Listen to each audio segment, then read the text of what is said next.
ప్రార్థన వీరుల జీవితంలో స్పిరిచువల్ అవేకనింగ్ ఉంటుంది. అందరి మాటనండి, స్పిరిచువల్ అవేకనింగ్, ఆత్మీయ ఉద్యమం వారిలో ఉంటుంది. ఏ ఉద్యమం? ఆత్మీయ ఉద్యమం. అంటే వారు పడిపోయినా ఏం చేస్తారు? తిరిగి లేస్తారు.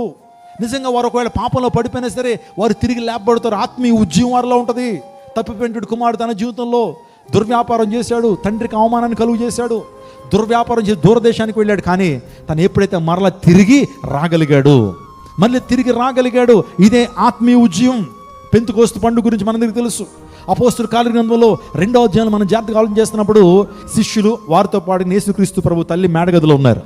ప్రభు చెప్పాడు, వాగ్దానపు ఆత్మ మీ మీద పంపిస్తాను, వాగ్దానపు ఆత్మను మీరు రిలీజ్ చేస్తాను, ప్రార్థన చేయండి అన్నప్పుడు యేసుక్రీస్తు ప్రభు పరలోక రాజ్యానికి ఆరోహణం అయిన తదుపరి కరెక్ట్గా 50th డే, 50వ రోజున దేవుని ఆత్మ అగ్ని నాలుకల వలె నిజంగా ఒక గొప్ప గాలి లాంటి ధ్వని ఆ ప్రాంతానికి మేడగదిలోకి వచ్చినప్పుడు అగ్ని నాలుకల వలె దేవుని ఆత్మ వారి మీదకి దిగి వచ్చింది.